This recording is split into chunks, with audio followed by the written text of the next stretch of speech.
Odds are you've heard of Batman or Catwoman. But what if I told you that there was a real goat woman? A real one that actually existed, and it's not just a story. Let's talk about it. That's right. There was a real person that was nicknamed the Goat Woman.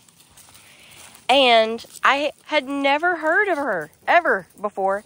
And she even lived near where I live now, which is bizarre to me. One of my coworkers, she asked me if I named my goats. And I said, oh yeah, of course. They all have a name. All of them do. And I can name them off at any point in time. Even looking at them from the rear side. Got my girl Tootsie.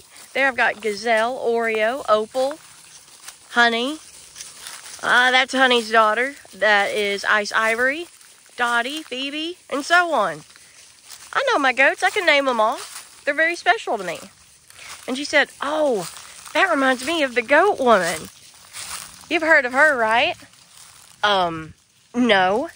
She said, yes, where I lived, nearby in a neighboring town, there was a woman that everyone called the Goat Woman. She had long, gray, unkept hair. And people thought that she was crazy.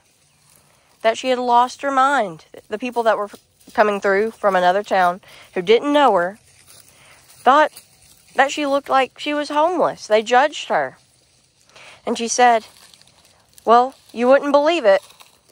She turned out to actually be a really cool character that people judged and dismissed and often didn't give a second thought to.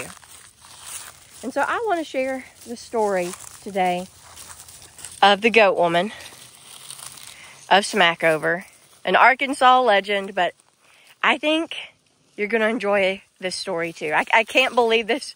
She said, I'll bring you a book tomorrow and you won't believe it. And I couldn't. So, please enjoy this with me. And I'd love to know what you think after looking at this book. I think it has a lot of things in it that we can all take something away from. So, without any further ado, let's read The Goat Woman of Smackover, an Arkansas legend. The Goat Woman of Smackover, an Arkansas legend. Story and pictures by Ramona Wood. There was once a little girl who wanted to be a star. Her name was Raina Salome Miller. She was born in 1905 in Orwin, Pennsylvania. As a child, she didn't want to stay home when her daddy traveled to sell his amazing hair concoctions. She wanted to go places and see people. Let me go with you, Raina begged when Mr. Miller hitched up the horses for his traveling show. Now and then, Mr. Miller took Raina along.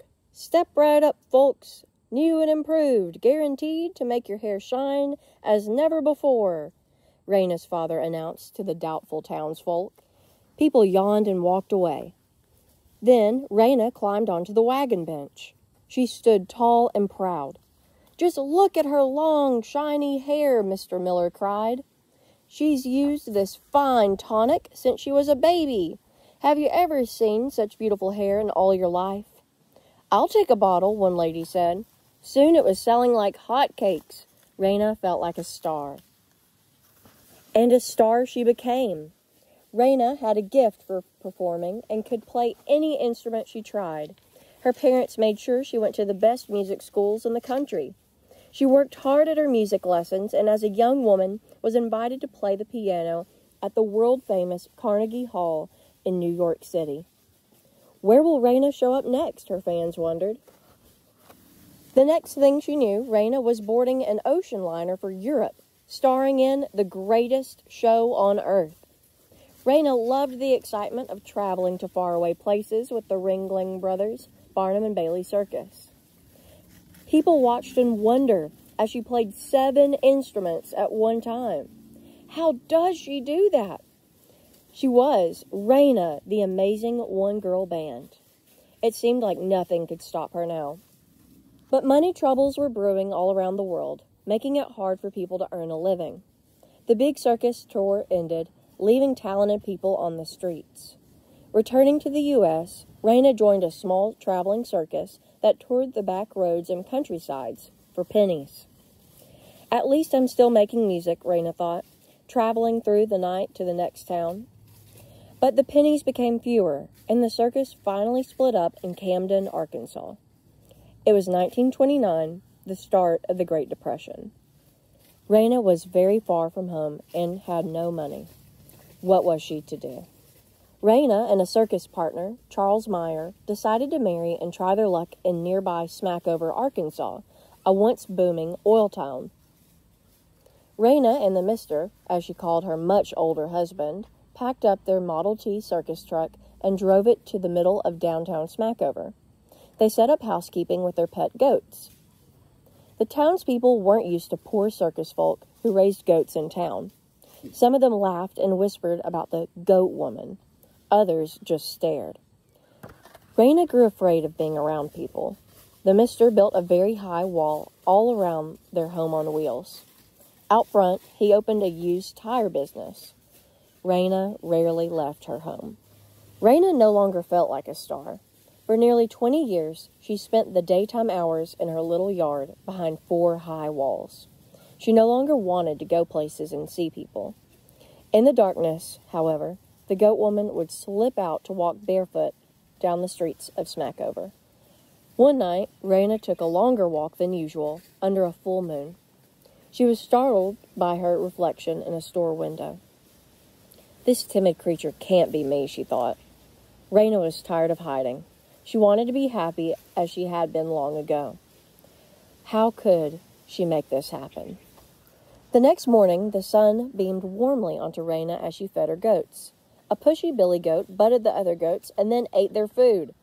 Only Tommy, the smallest kid, wouldn't back down. "That's right, Tommy, stand up for yourself." Raina knew that was good advice for herself, too. She had been afraid of a few thoughtless people for too long.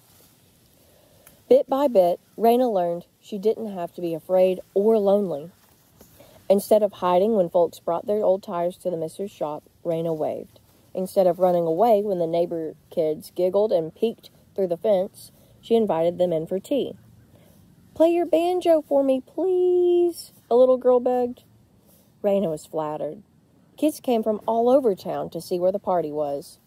Raina liked the way the children would smile instead of laugh at her, and she welcomed them any time the mister was gone. He didn't share her new friendly attitude. When they weren't singing, dancing, or telling stories, Raina sent the kids with a list and a few coins to a nearby store. When they got back, they helped Raina make some of her favorite coconut candy. "Guess what? A carnival's in town. Let's go." Raina's new friends urged one day. "Oh, I don't know," Raina said, shyly. But she went and rode every ride with a smile on her face. When Raina boarded the Ferris wheel, someone yelled, "Who let out the goat woman?" She just kept on smiling.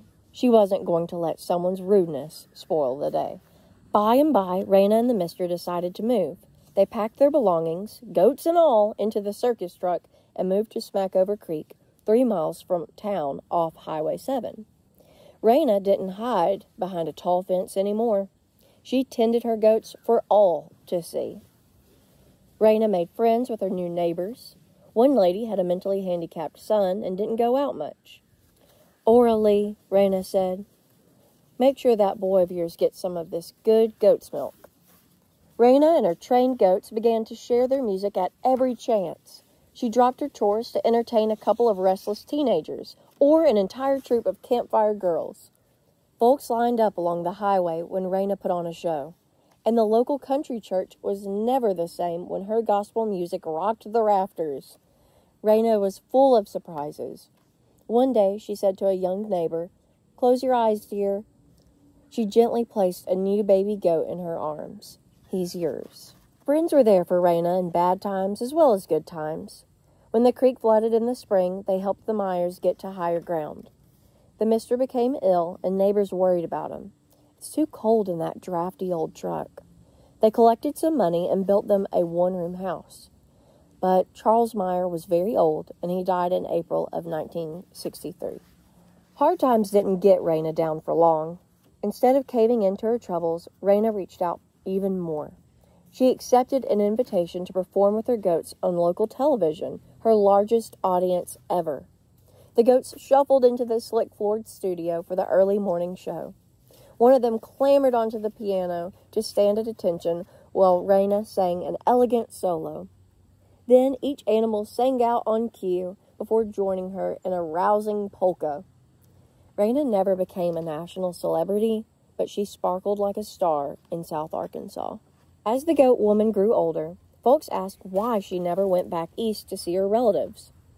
"I would have to leave the goats, my babies, and we could not have that. They would cry for me," she replied. For many years, Raina's place was a landmark along the Smackover Highway. Folks strained to get a glimpse of the famous goat woman out tending her goats. A young friend would greet her from a passing car.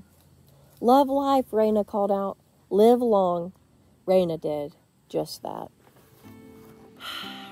I don't know about y'all, but this story of the goat woman who is long past, she passed away in 1988, it really touched me. I think just the fact that so many people, like my coworker who never knew her but would see her as she was driving through that town, how they thought nothing of her, that she was crazy or just a wild woman, when the people that were really close to her, it seems like she had a great impact on them. It seems like she was a wonderful neighbor, a wonderful member of the community, a person that had been through some hardships and at one time shut off the world around her, literally, with those walls. And then she became comfortable in who she was and moved to where those walls weren't there anymore. She didn't care that people saw her and thought whatever they wanted to think of her. She embraced who she was, and it seems like she really gave all she could for her community. So I would love to know what you feel about this story. When I read it, and when my coworker, she brought this book to me today and said, "Oh, take it home, bring it back tomorrow," I was like, I have to share this with y'all. So let me know what you think in the comments. I just couldn't believe it, but man, the goat woman was real, and she was really awesome. So with that, y'all, please leave a comment on what you thought about this story, what it brought up for you, or any thoughts you're having after it. I know I had a lot of them.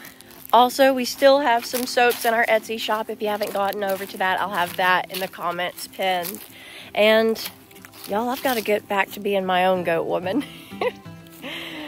Don't forget, y'all, if you have a dream, go for it.